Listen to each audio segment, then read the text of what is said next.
Well, good morning or good afternoon, depending on what time zone you're joining us from. My name is Kevin Mickey. I am the President-elect of the Urban and Regional Information Systems Association, and I would like to take this opportunity to welcome you to what I believe is going to be an extremely informative and very important webinar on GPS and concerns that we all need to have with regard to how it's going to impact the way that we work in the geospatial community. This webinar is a collaboration between EURISA and XYHT Magazine, and I am going to turn this over now to my colleague Gavin Schrock to introduce what we're going to do this afternoon and to share a little bit with you about the presenters. Thank you. Gavin? Good morning, and thanks for connecting. If you just joined us, this is the GPS is at risk webinar. There was a lot of questions floating around in the geospatial community, GIS community, round of spectral posturing that could put GPS at risk. I want to share my screen here. Okay. So what we've done today is we're going to present some of the technical details and background in this, plans to use part of the spectrum adjacent to GPS. There's a lot of misinformation, inadvertent or just misunderstanding, or that about certain terminology and what might be at stake and what the effects could be on different GPS and GNSS operations. So something that's completely a little bit misunderstood or bandied about in the various lobbying for such proposals is that people get the impression or fed the impression that, well, okay, GPS, we could just replace it with something else like inertial, or we could do, map the magnetic patterns around the Earth and use that. Well, I assure you that the Department of Defense, who actually runs the GPS system, is not even remotely thinking about looking at doing away with it in favor of something else. They are looking at augmentations. They are looking at redundant systems that can help out in case there's any disruption or anything like that. To completely have global positioning down to the centimeter requires a signal-based ranging type method, and to cover the entire Earth, that would be satellites. To put in the ground infrastructure for a lot of these other systems, these local tower-based signal systems, would be an investment that would be probably several 100,000 times the investment in the GPS satellites. It works well. It's relatively inexpensive for the cost benefit that it has provided, and it's working just fine. There are issues or potential risks of interference, or as I like to call this, the spectrum type of posturing, these spectrum plans as sort of sanctioned interference. There are those issues, but they have been dealt with. And they are being dealt with, and for lack of something that could completely replace it, this is the best option we have. So what I wanted to do is give a little background before we get into the real speakers that you want to hear from, the experts in the fields, is a little bit of background on this. GPS has always been at risk. If you can see my screen, over many years, there have been a lot of sort of challenges or people trying to wedge their way into the same space, spectral spaces as GPS. Now, what's in front of us is a chart of the spectrum. Now, through international agreements, certain areas of the spectrum are set aside for certain purposes. That is because the types of signals and the way other signals can encroach on them or override them have specific characteristics. So set aside a long time ago, decades ago, was, you see on the left a list there, aeronautical radio navigation, a little chunk of spectrum for that. And then at the bottom there, radio navigation satellite spectrum, which GPS and some of the other GNSS signals. And then there's mobile satellite, or MSS, mobile satellite services. This MSS that falls inside the what's called the L band, where GPS is and some of the other GNSS signals, is right next to it. And that was very, very deliberate, because satellite-based signals are very weak, as GPS is very weak signal. Think of it as like a 10-watt light bulb in space. Well, you don't want to put very powerful and disruptive signals next to something that weak.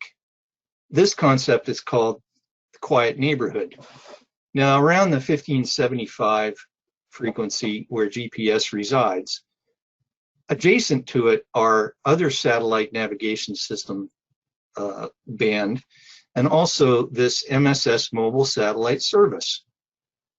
Now, what happened in a couple of times already, notably 10 years ago and presently, is that there's been proposed terrestrial services inside that same band, meaning like handsets that people have or ground towers. So here's a little bit of a timeline that goes before that, where GPS was at risk. There was a broadband over power lines back in 2004. They were going to push the broadband signals through those high tension power lines. The National Telecommunications Information Administration, a federal agency, published a report about potential interference from that. And then it did include GNSS and lots of other types of signals. But the FCC in 2006 adopted a memorandum of opinion and adopted rules for what they called access BPL. Several companies kicked off pilots, and all of those companies eventually gave up. In a couple of cases, it was when they set up the pilot in the neighborhood, they found out that it was interfering with lots of things, including GPS. But we see in 2017, some of the cell carriers are looking at this again. The big one 10 years ago that people nicknamed the LightSquared one was started in 2004 when Skyterra, which is a satellite communications company, they were authorized to operate ancillary terrestrial component, the ancillary, meaning to help augment their satellite communications in places where the satellite comms did not work well. Certain urban canyons, indoors, things like that, with some small handsets. Skyterra was acquired in 2010 by a venture capital firm with the goal to serve 260 million people in the US by 2015. This is called LightSquared.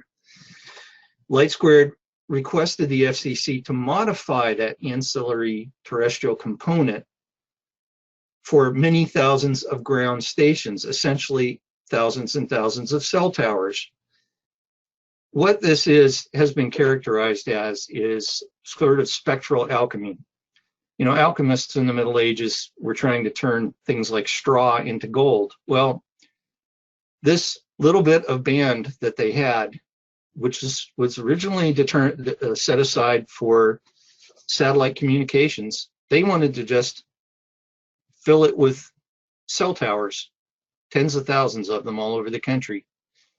The FCC authorized a conditional waiver. The requirement was addressing the GPS concerns. In 2010 and 2012, the tests by defense, civil aviation, transportation, we're going to hear more about that today with a representative from the Department of Transportation, in industry, confirmed interference. The NTIA, again, that administration, that agency, released these kind of damning reports. Interference was broadly detected. Finally, in 2012, the FCC began a formal process to rescind that conditional waiver. There were things that went on after that. Companies went bankrupt, got renamed, a lot of posturing over that space with venture capitalists. But in 2015, LightSquared emerged from a bankruptcy as Ligado Networks with a new name. A modified plan approval continued to be sought for 5 years. In 2018, the DOT did more tests and reports, still showed interference potential. The NTIA letter of the FCE reiterated that the proposed operations that would fall in that would still be harmful. But in 2020, I believe it was April, the FCC announced it approved Ligado's application to deploy low-power terrestrial network in that same band. And they added on that it will primarily support 5G. In the same way that the carrot of 4G LTE was used 10 years ago, the 5G is sort of the sweetener in the deal, because there's a great big push to try to get 5G. Note that this has nothing to do with the 5G signals or any of the conspiracy theories about it. It just happens to be incidental, so don't get hung up on that. There were soon Senate hearings. A lot of folks listened in on them. And, they're very strong statements. There was the Defense Spectrum Policy Committee.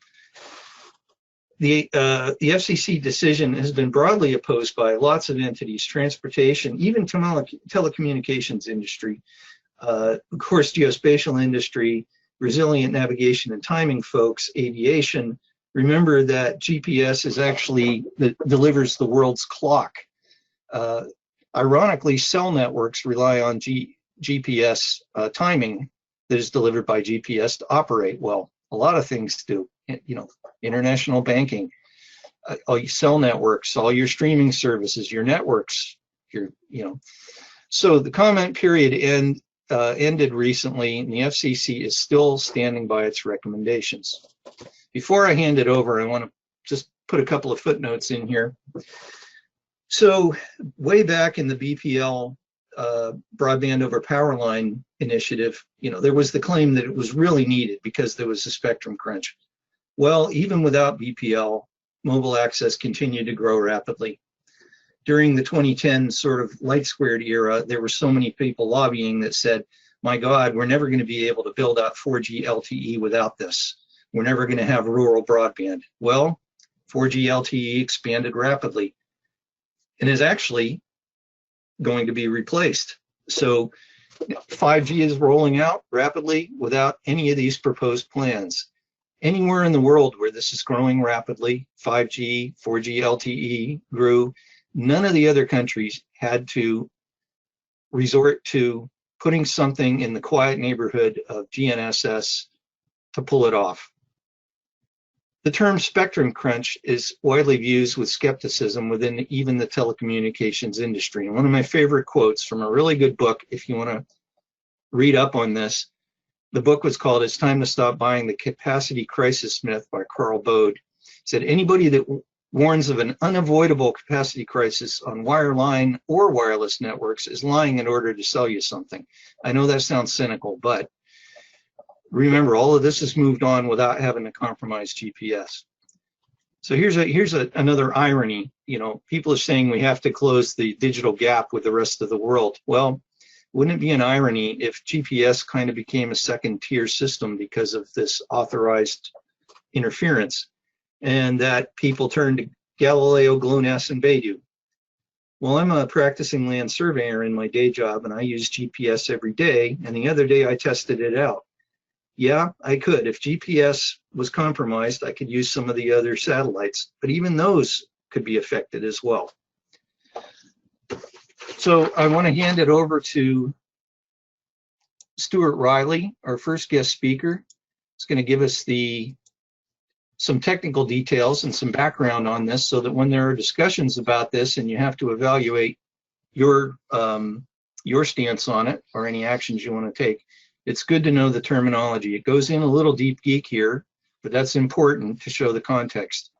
We have to let the science rule in any of these discussions. So Dr. Stuart Riley got his Ph.D. in electrical engineering at the University of Leeds in the UK. That is actually one of the global hubs for GNSS research. Many distinguished researchers are there. He worked there as a research fellow in 94 and 95.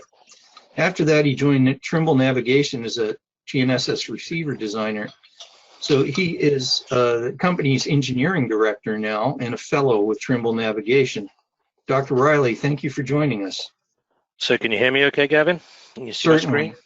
Yep. Okay, great. So I've only got a short time today, so I'm going to be very focused on a few topics. I think this will be quite complementary to what Karen will show with the DOT work. So give you a very basic overview of a Ligado, talk a little bit about the pertinent parts of a GNSS receiver, what KPIs are important, and then some predictions. And this is really where I'm going to focus on some data back from 2011, but regenerated with the new Ligado grant. So as Gavin's mentioned, Ligado is a space-to-Earth spectrum owner, and essentially they want to flip that spectrum to be terrestrial LTE, and now they've started talking about 5G. Importantly, they only own spectrum in the US, so this is only a US problem. And really it's a two-part issue. There's the downlink, so this is the tower to the handset. So whether you're making a call or not, if you're close to that tower, you're getting energy from that tower. And so that's at the lower part of the MSS band. It's about 23 megahertz from the bottom of the GNSS band, and it's about a 10-watt transmission, and that's the higher power signal. There's a secondary issue. This is the uplink, so this is your handset. You can somewhat better control that depending on your application, but that's on the other side of the GNSS band, above the GLONASS side of GNSS at 1627 and above. And there are some higher bands, but that's not really important for today's discussion. One of the challenges and a lot of the rhetoric that we got into last time was, GNSS receivers listening in the MSS band. Well, that's not really true. I mean, one of the challenges is that many GNSS receivers today are not just GNSS. We've added MSS as a means to get corrections. So Trimble have RTX and Omnistar, and other precision companies have their own systems, and they transmit that information using leased satellite communication bandwidth in that MSS band. So we have to be able to receive that, and we have to be flexible enough to receive across the whole MSS band. And that's one of the challenges that we had in the high precision. There's a secondary challenge, and that's that even if you start filtering at the edge of the band, there's such a discrepancy in the power levels between GNSS and Ligado that you just can't instantly filter. You will roll off a certain rate, and you may not roll off enough to be able to be immune from the Ligado signal. So this is kind of pictorially trying to show the spectrum. This is sort of a zoomed out view of one of the plots that Gavin showed earlier. It's actually a Ligado slide that I've annotated. So we've got the GNSS band, you've got Beidou, GPS, SBS, Galileo, GLONASS. All of those will be affected. Maybe slightly different effects, but they'll all be affected or could be affected with this system. The original system had or proposal back in 2010 had a band here. Fortunately, they have gone away from that. They've abandoned that band, which would have been much more catastrophic as it's much closer to GNSS. Now we have this band down here. It's about 10 megahertz and about 10 watts. But you see, that is substantially more power than here because this signal's come from a satellite. This has potentially come from a tower a few hundred meters away. So you can get power differentials in excess of 10 million, even more if you're closer to the tower. So it's a substantial problem. And how does this manifest in the receiver? So the receiver, and I've just drawn the pertinent parts, but inside your antenna, we think of it as an antenna, but it's a pretty sophisticated device. So inside an antenna, you'll typically have a filter first, which tries to eliminate unwanted signals. Then an amplifier, filter, amplifier, maybe another filter in some, and then you'll have a combiner, because typically the L2 and L5 are actually coming from a different antenna element in the device. You'll combine maybe more gain, and then I'll go to the receiver where they're like, yet more filtering and amplifications. Well, the challenge is when you receive this signal, anything that's unwanted that's through this filter, if it's extremely high power, it can saturate these amplifiers. And typically what we found with the testing back in 2011, the LNA assembly was the first element in the receiver to be affected. There were some second order issues. If enough energy could get through here, it could affect this amplifier, but to a first order, it was the antenna LNA assembly. Come on. Okay. Sorry, I'm having slight issues here. So when we're designing a GNSS receiver, we look at lots of key performance indicators: C/0, time to first fix, cycle slips, phase lock loop versus frequency lock loop tracking, a whole bunch of metrics. And it's important to note that over the past decade, we've really been focusing on corner cases. You know, if you look at sort of the early 2000s, there we were making GNSS, RTK work robustly in open areas. The last decade, we've really been pushing into tougher and tougher environments because that's what customers demand. So for agriculture, it's near trees. I know a lot of people on the call here are surveyors, and so there we're trying to get into areas where there may be a lot of foliage or building obstructions into more urban areas. It's all about trying to make you more productive. Well, the challenge is in those areas, every dB matters. So we really want to maximize the carrier to noise density. That's critical for many applications. And so for us, we believe that this 1 dB threshold that Karen's probably going to talk about is very critical. And this is a metric at which the signal is impacted by a dB, which represents about a reduction of about 20% in that signal performance. And so we think a good indicator for Ligado is if it doesn't impact you at the 1 dB level, it's fine. But if it does, 1 or more, then it's a problem. And so that's our view of the right metric to use.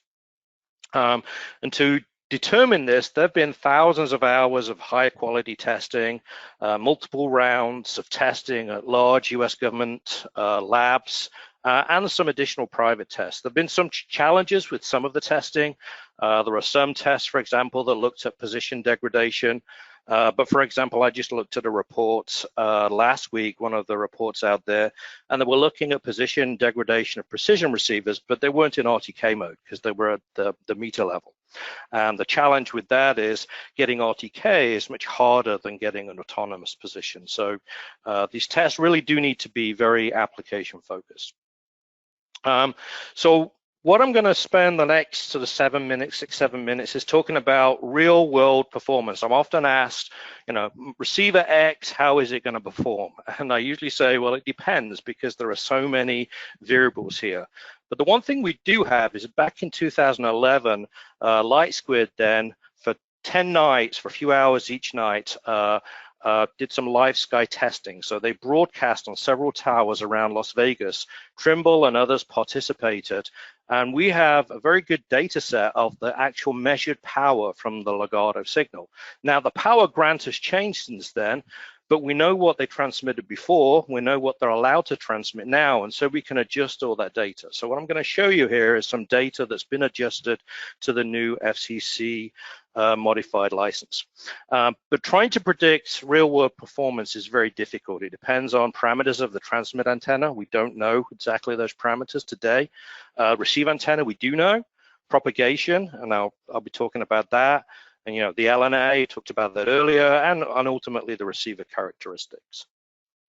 So this is where the stations were. The red is where we drove and got data, and then the dots, so one down here, one here, and two up here, are where these towers were located. And again, this is with the new power levels.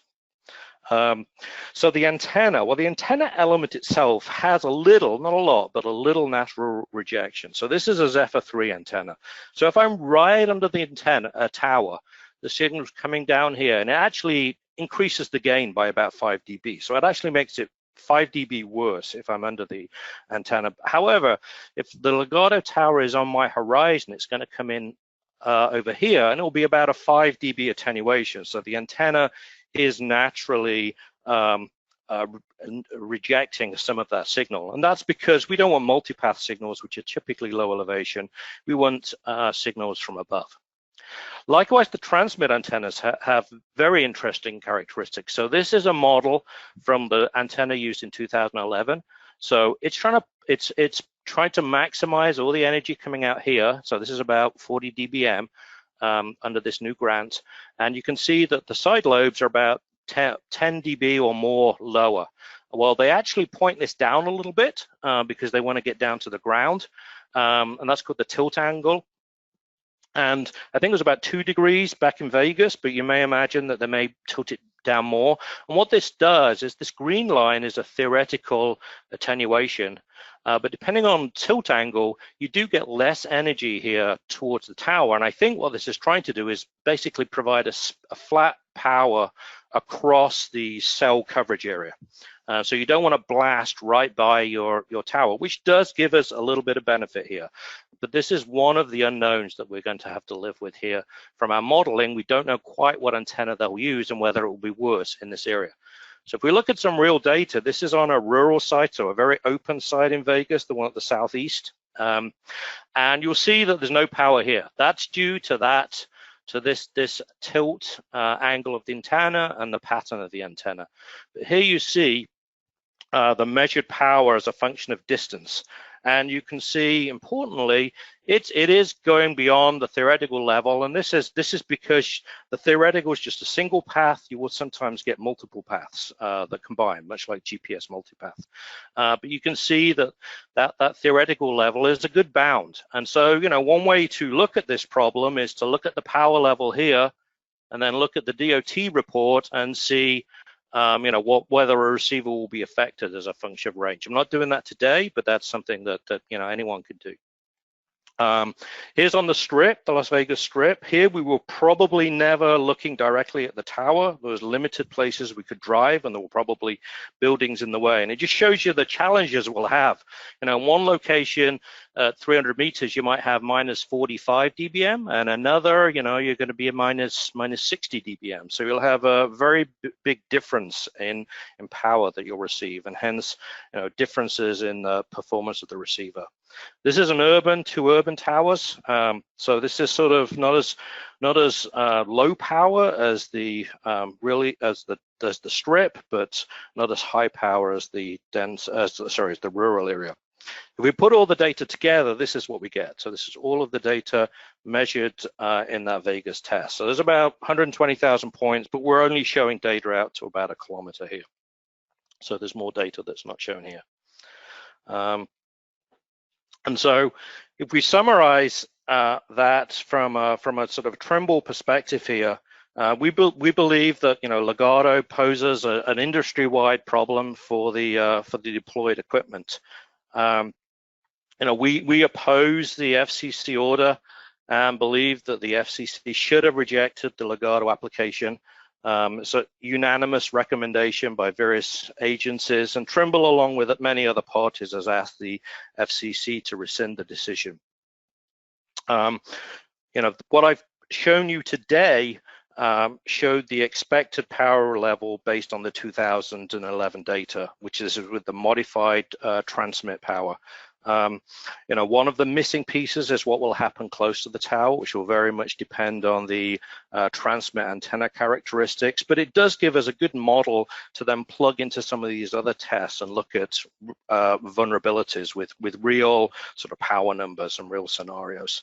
Having said that, there is a large body of testing that does show that these type of power levels will have a negative impact on some receiver models. One of the good things that we have going forward is that Ligado must communicate to GNSS receiver manufacturers and other interested parties the location and characteristics of the towers before they are activated. So if we do have any issues, we will be aware of where those towers are located, and so can correlate those issues. Right now, Trimble are going through a company-wide process to characterize all of our products. We actually have hundreds of products across all our divisions. Fortunately, back with Winrow, last year, we did build up a pretty comprehensive inventory of all the receiver models. So we're going back through that to look at their RF characteristics and how they would handle the Ligado signals. And of course, we're continuing to look at this from a modeling perspective to better understand this from a practical and a theoretical perspective. And that concludes my talk. So Gavin, back to you. Yeah, thank you, Stuart. Thanks for the technical background. The terms get floated about noise floor and dB and all that, and the vast majority of us don't understand that, but it gets thrown at us during discussions about these. So it's great to have that background. I want to change the presenter over to Karen. Our next guest speaker is Karen Van Dyke. She's the U.S. Department of Transportation Volpe Center's Principal Technical Advisor for Global Positioning Systems. Now, Karen also serves as the Director for Positioning, Navigation, and Timing. Remember, GPS is not just about where you're at, it's the timing as well. And Spectrum Management, U.S. Department of Transportation, the Office for Assistant Secretary for Research and Technology. Now, Karen has been one of the leading folks within the transportation on these matters, in the previous 10 years ago as well, has been involved in all of the coordinating all of the cooperative testing. And I'm going to hand this over to you, Karen.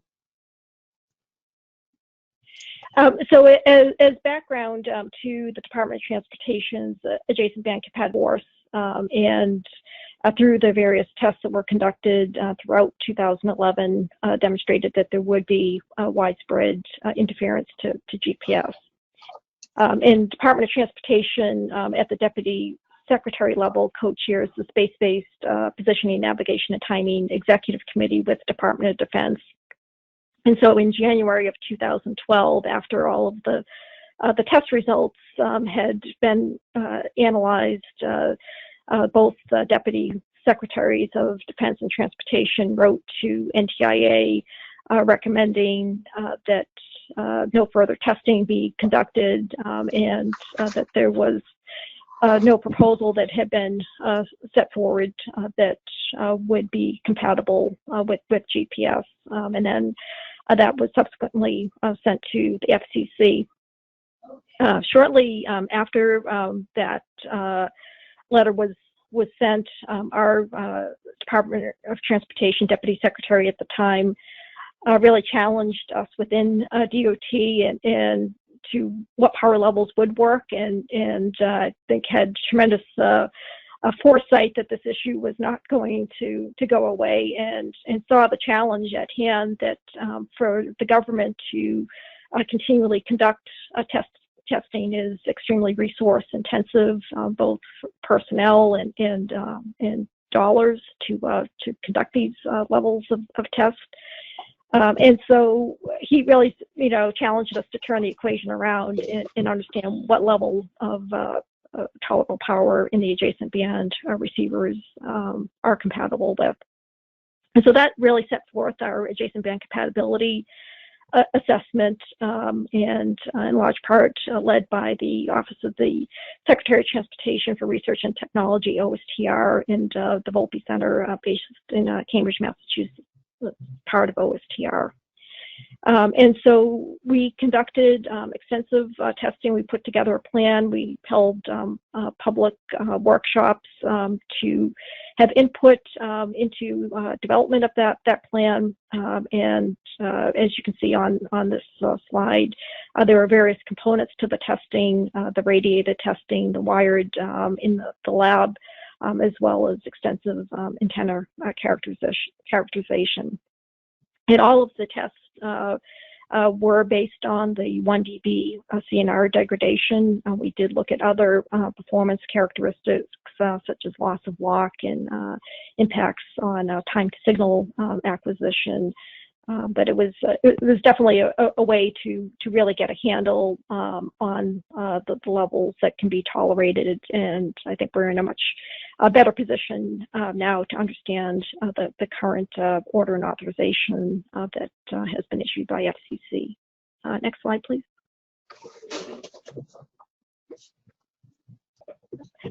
So as part of putting our test plan together, we presented several times to the Space-Based P&T Advisory Board that's sponsored by NASA and has luminaries such as Dr. Brad Parkinson, known as the father of GPS, in the leadership role on that advisory board. And the advisory board really delved into this issue and looked at key criteria that should be applied as metrics in any test. And so we really took that to heart in constructing our test.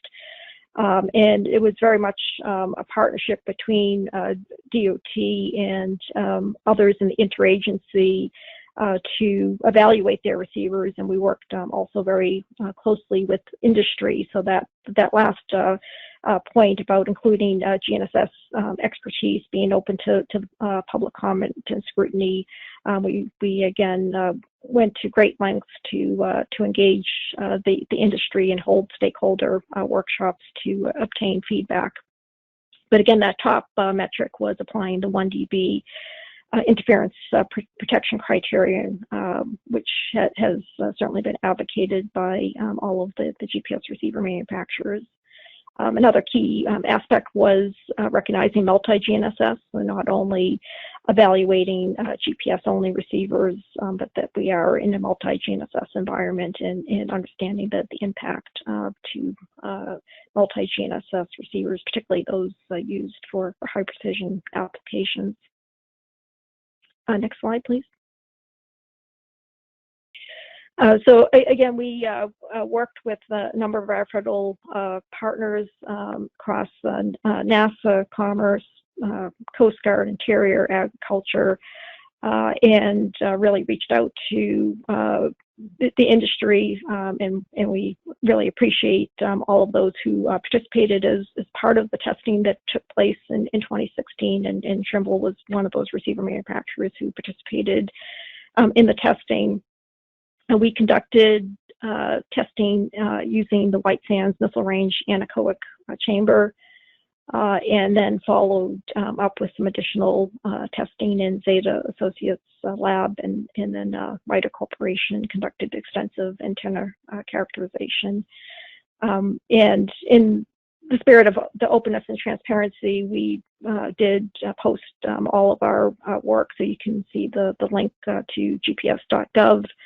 The spectrum, and the ABC is the adjacent band compatibility assessment, so you can see the results of all the workshops, the test plan, leading all up to the testing that was conducted, and then subsequently the report that was issued. Next slide, please.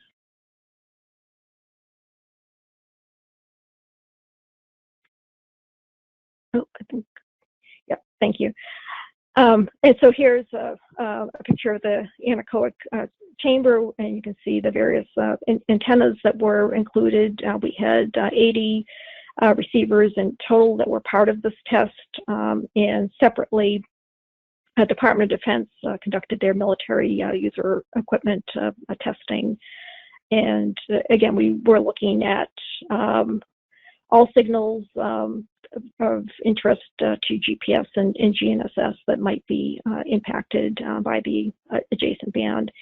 And as we were designing our test, we also, not knowing what the future was going to hold, looked at 100 megahertz on either side of the GPS L1 signals. So we looked at from 1475 megahertz to 1675. And really wanted to have a wide range of power levels that we evaluated to gain that level of understanding. Next slide, please. And so this slide might be a little bit difficult to see, but does show all of the frequencies that we looked at and the different types. So the red is what we call the type 1 and type 2, where we looked at a 10 megahertz LTE type of signal, as well as 1 megahertz bandpass noise. And then in the RNSS band itself, only looked at the 1 megahertz bandpass noise.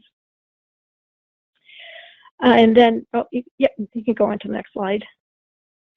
And so the results of the testing is an interference tolerance mask. And we had 6 different categories of receivers that we evaluated. So the yellow line, which I think is of interest to many of the folks participating in this webinar, were the high precision receivers. So receivers used for surveying, for precision agriculture, and other applications that tend to be very sensitive to adjacent band power. And we had space-based receivers that NASA provided, general location and navigation equipment, general aviation equipment, timing, and then the one category receivers that really were least impacted by adjacent band power were those that go into cell phones, which tend to be very narrow band. And so what you're seeing with the red vertical line is drawn at 1530 megahertz, which is of great interest to where Ligado is now planning to broadcast. And again, these interference tolerance masks were designed based on the 1 dB interference protection criteria, and are a compilation of all of the receivers in that receiver category and where they experienced that 1 dB drop. Next slide, please.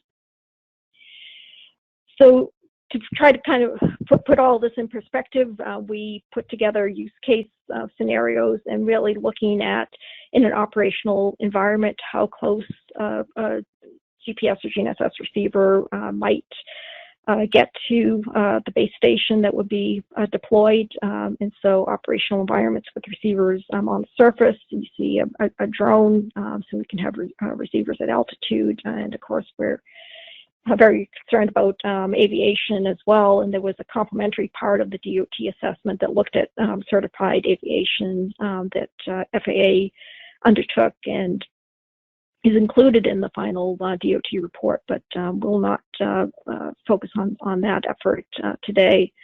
But there certainly are aviation applications, particularly with the emerging unmanned aerial systems that have GPS receivers that wouldn't necessarily be certified equipment. The next slide, please. And so this construction and infrastructure scenario, and you'll see a surveyor in that depiction, really looked in an urban environment and just how close a high precision receiver may actually be to a base station. And this is really important in understanding the levels that can be tolerated and how they are impacted by the distance from the transmitter. And again, for construction, certainly you can have receivers at altitude. And the final scenario for this briefing is an agriculture precision farming type of application where, again, you have GPS receivers on tractors and various types of farming equipment, as well as perhaps a receiver on a drone over the crops, and again, depending on how close you are to the transmitter, if the deployment will be in more rural types of environments, you could still be well within a line of sight of that base station. Next slide, please. So in order to take all of the results from the testing, we did look at ITUR specifications for, at the time we were looking at 4G, but again, the levels that we had calculated certainly cover what has been proposed with the 9.8 dBW or 10 watt transmitter in the current FCC order and authorization. And also of interest were the handsets. So both Gavin and Stuart showed the spectrum layout for the Ligado proposal, the downlink in the 1526 to 1536, and then the handset applications on the other side, and the 1627 to 1637, and a little bit higher up for the other uplink. And we applied various propagation models, and Stuart said that's very important to understand and evaluate various models and how they may impact results. Next slide, please. So based on this, and these results are for a high precision receiver at 1530 megahertz. And so the top left is a micro-urban base station at 40 dBm, which essentially is 10 watts. So that is very applicable to the current FCC order and authorization. The blue curve extending out beyond 3 kilometers is where you would experience the 1 dB CNR degradation. But as I mentioned earlier, we also did look at impact on signal acquisition, and so you see the purple color extending beyond 500 meters. You would lose lock on low elevation satellites, and then out to about 200 meters, you're losing lock on all satellites. And in the FCC order and authorization, it allows Ligado to space its transmitters as close as 433 meters apart. So you would never get far enough away from a base station before being interfered by another. And so that really emphasizes the concern that we have for a number of applications. And we also do see for the handsets, the upper right, the impact, and again, how close a handset or cell phone would be to a GPS receiver is quite a concern, given you're seeing impacts of loss of lock, certainly at significant distances from the handset. And then at the higher power level, so this 59 dBm is closer to what Ligado had originally proposed for the adjacent band, and you see impacts out beyond 14 kilometers for the interference protection criteria and the 1 dB degradation, and certainly extensive areas where you would have loss of lock on the low elevation satellites, as well as complete loss of lock. Next slide, please. And so this is really a summary slide depending on the network deployment, and we do see through the order and authorization, it looks like Ligado will go for a micro-urban type of deployment.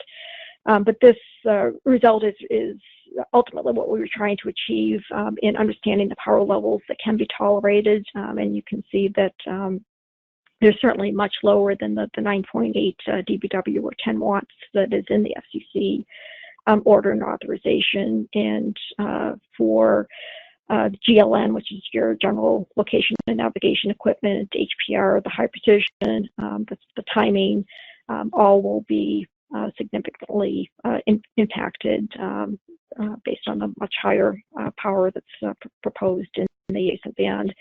The cellular, again, is the only category of receivers that looks like it'll be fairly resilient to what is in the order and authorization. Next slide. So in summary, all of the results are in the DOT report, which is posted online. It's quite an extensive body of work. We have 11 appendices that we go into quite a bit of detail on the results from all of the testing, and we really, again, appreciate the partnership across the interagency and the federal government, as well as all of the stakeholders in industry who were a part of this effort. So with that, thank you, and Back to you, Gavin.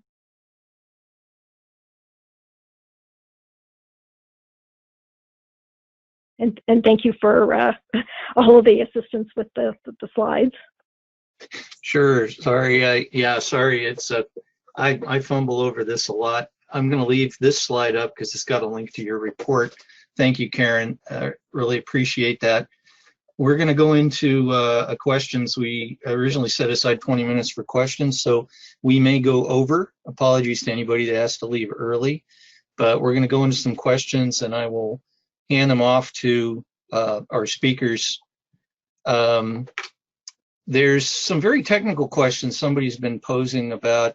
To give you an example, you know, minus 41 dBW equals 11 dBm, yet in LTE UE cannot receive signals greater than 44 dBm. How do you reconcile that? I don't know how to, you know, I can hand that off to Stuart to answer. I don't know, Stuart, if you want to answer that, but maybe some of these are better for offline. That's kind of a deep technical distinction that probably is we couldn't really go into here at this time. As you can see, I've got some of the terminology wrong. There are some general questions. The question get brought up about filtering. You know, there were proposals about filtering back when the 10 years ago plan, and it's a very noble idea, and there many manufacturers have looked into this. But there's a couple of there's three things that you got to remember about this. What were the bands originally set up for, and the adjacent bands, GPS being a weak signal, satellite being a weak signal, they were put adjacent to each other because when there's a weak signal, you have to look kind of broad. If you narrow band like cell phones do, that's fine. You know, you kind of put a wall around a frequency with very strict filters. That's okay for cell because cell doesn't care if it's plus or minus X number of meters. For high precision aviation, precision agriculture, and all of that, if you screw the filters down too tight, you compromise the usability. So that is kind of, and there was a charge from some of the lobbying folks that, well, the GPS people were really terrible at filtering. No, that borders on blame the victim. There was never any requirement to do that. The spectrum bands allocated were set up for adjacent band viewing, reception of signals. The second thing is the installed base. Let's say there was some kind of magic filter solution. The installed base equals several $100 million in equipment that would either have to be modified, replaced, more likely replaced, because if you crack it open to stuff something in it, you blow the warranty, etc. And this is, this was again making the victim pay for something, the potential victim pay for something. And the third one was any of the proposals that happened, the problem was that the plans were a moving target. No one had any idea of what the final installed base characteristics would be like, what the final build out would be like. As Stuart mentioned in the live fire tests, that was still a question because the plan actually evolved a little bit, getting an authorization, and then it changed from thousands of towers to this and that. Was it just handsets? And the new plan is different as well. So the noble idea in these tests by manufacturers were great, and there was promise there, but it's a matter of balance of compromising your GPS capabilities and precision with meeting the needs of something that was stuffed in an adjacent band that was never intended to be there in the first place. So actually I wanted to ask Stuart, did you what experience do you have in any of some of the R&D into filtering as a solution? So, well, we've got a lot of experience with filters. It's something that we've looked at a lot. I guess it's a couple of part problem. So, if you're just a precision GNSS receiver, then you have to make the passband pretty wide because you want to receive the whole of the GPS spectrum, which is about 20 to 25 megahertz. But you might also bolt on GLONASS, which is extra spectrum, and you may add Beidou, which means that you've really got to receive that whole 1559 to 1610.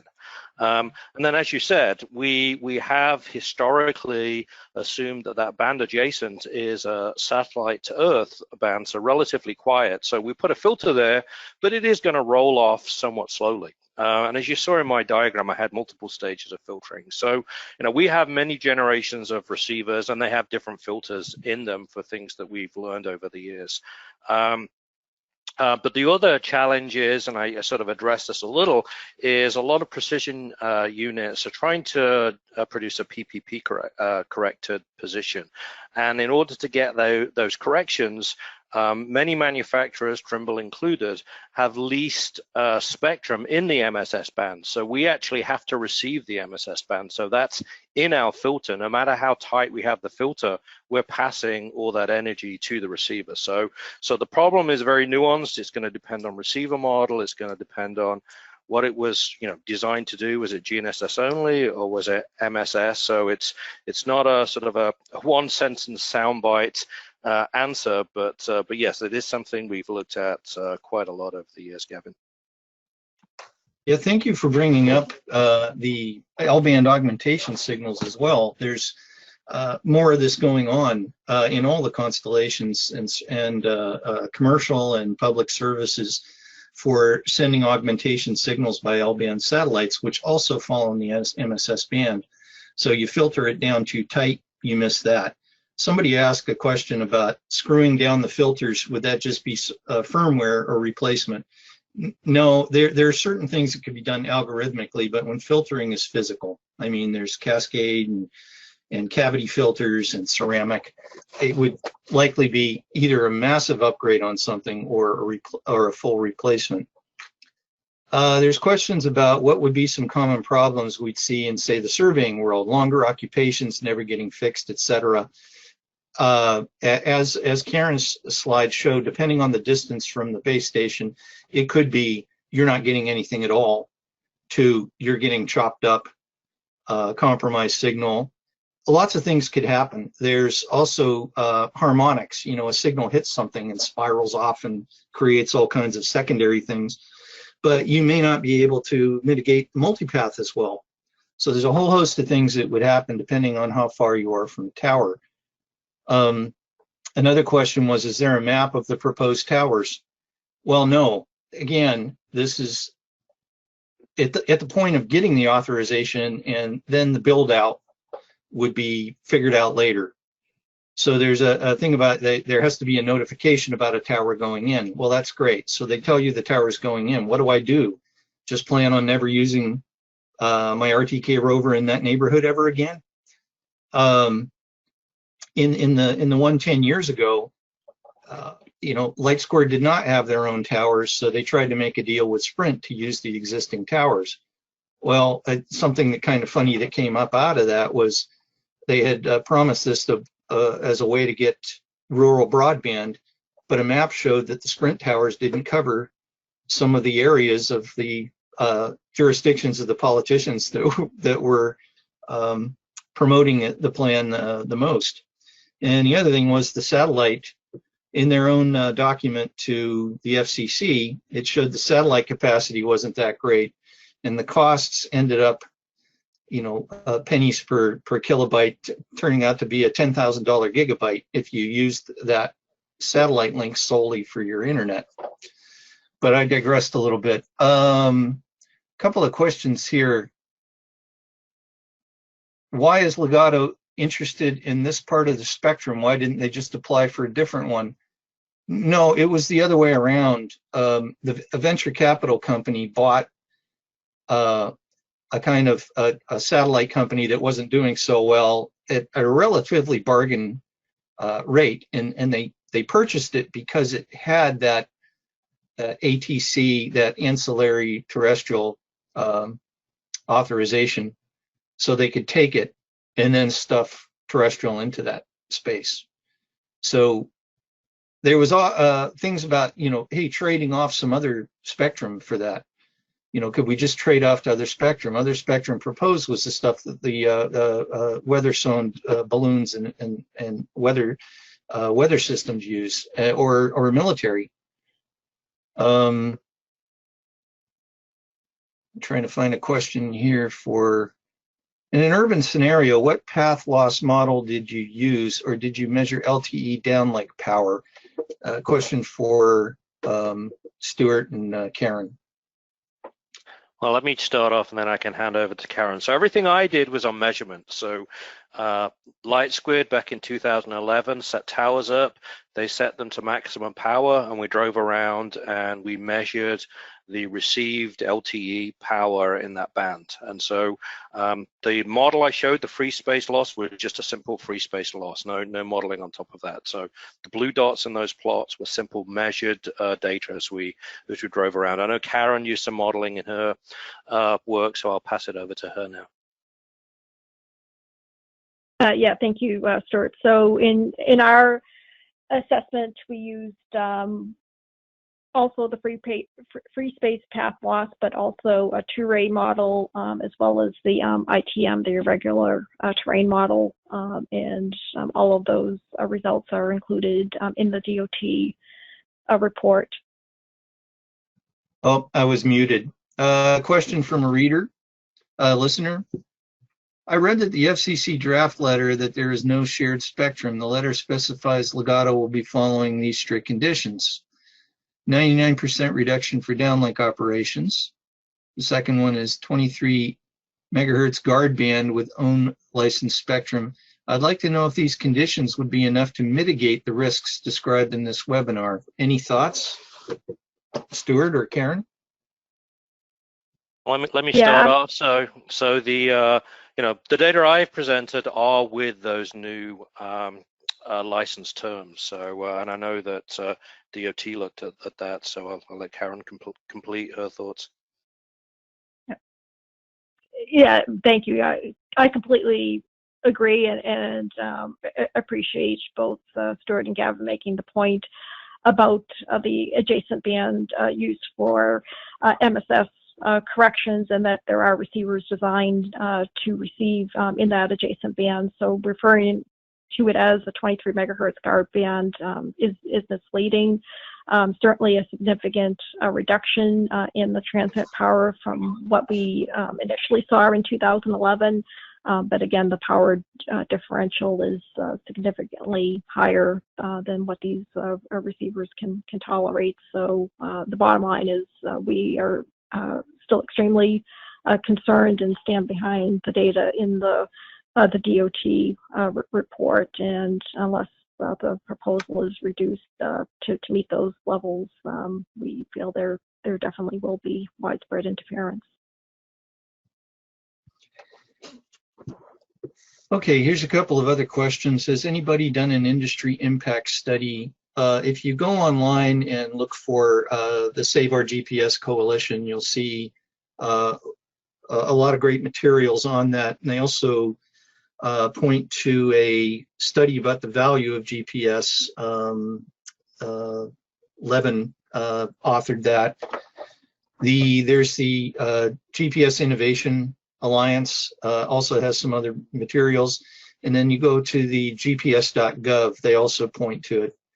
And like I said, there's a bit of a moving target to look at the impacts on when nobody knows exactly what the final build out is going to be, exactly where things are going to be, what population centers it would affect, what economic activity centers it would affect. That's part of the thing that the potential victim is behind, is we don't know exactly what the assault is going to look like. So it's we do have some of the technical details as presented by Stuart and Karen, but to do a comprehensive impact study economically would be kind of tough. There's a lot of questions now about what people can do in this situation. Please mention organizations that are working to reverse the FCC decision with links on how to contact and join their efforts. There have been a bunch of letters to the FCC from different organizations, from civil aviation companies. The for surveyors, the National Society of Professional Surveyors, I believe, is either working on or has sent the letter. Kevin can speak to what ERISA might have in mind for this, for those efforts. The formal opinion, filing period for the FCC closed a week or so ago, but anyone is allowed to send an ex parte communication to the FCC. The one thing that is always open and can be very effective is your own elected representatives. In both of these instances, that has been very effective. Even a handful of letters explaining the situation to the elected representatives can spur them to ask questions. The more questions that can get asked on the Hill, the better. I'll let Kevin speak to about what ERISA would like to see out of this. We can't ask our guests to advocate any lobbying. They're not supposed to do that. And actually, I'm not supposed to either from XYHT magazine. But I want to reiterate that anyone can write or call their elected representatives. So one last question before I hand it over to Kevin to talk about what ERISA might want to do. Someone asked, should other countries be concerned about similar projects being introduced? Well, as Stuart pointed out, the spectrum in question, the Ligado is only authorized to use that in the U.S. for their proposed purposes. There have been other proposals over the years that were not similar, but had a potential. I don't seem to remember any of those being approved in any of the countries, especially in Europe. It has the Galileo system, European Union. There were several that were floated that just faded away. But there is always that potential. Spectrum can be valuable. There's a lot of spectrum all over the place, but if somebody has the rights to a very tiny piece of it and they can flip it into gold, they're going to. I don't blame them. That's the way business works. So the GNSS, GPS end user community will always need to remain vigilant. This is going to keep coming up over and over again. Although I believe that there's been proposals about putting permanent guard bands. Karen, have you heard anything about that?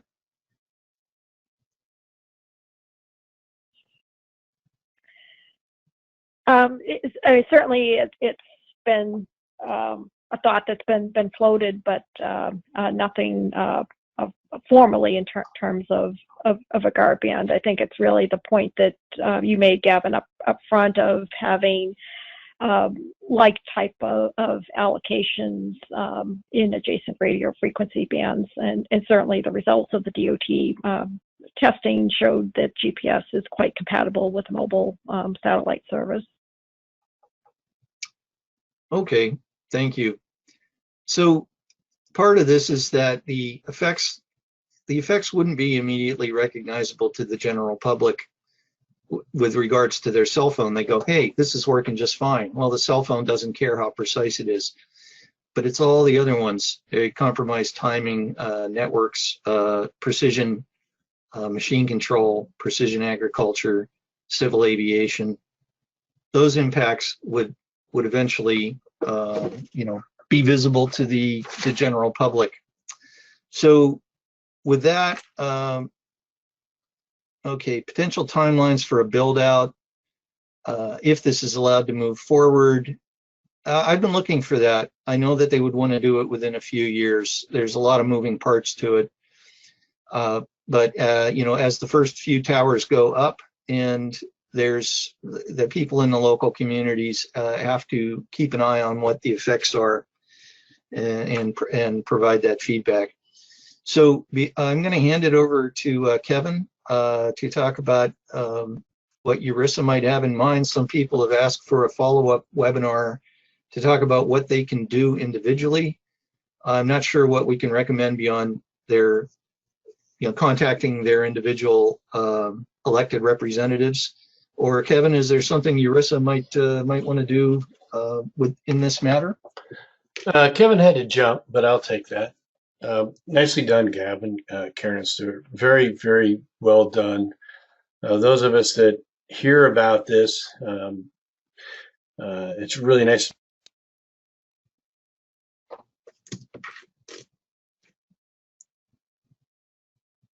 Oh, I think we lost you, Brent. Okay. Okay. Am I back?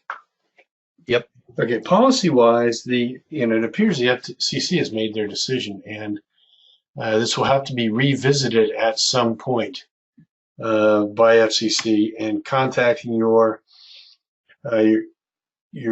representative and your senator will certainly help. We will get a map out to all the attendees, and with a simple click, you'll be able to find out who your representative is and how to contact them. And we could provide a brief form letter as well that would be easy for you to customize and fill out.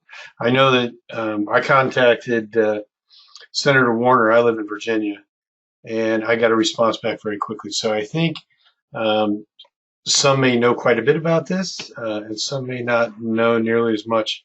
And I think, Gavin, you've had experience contacting your representative and getting some good results in the past. Yeah, we did, people that got involved in the first round in the surveying community were all over the country in different jurisdictions.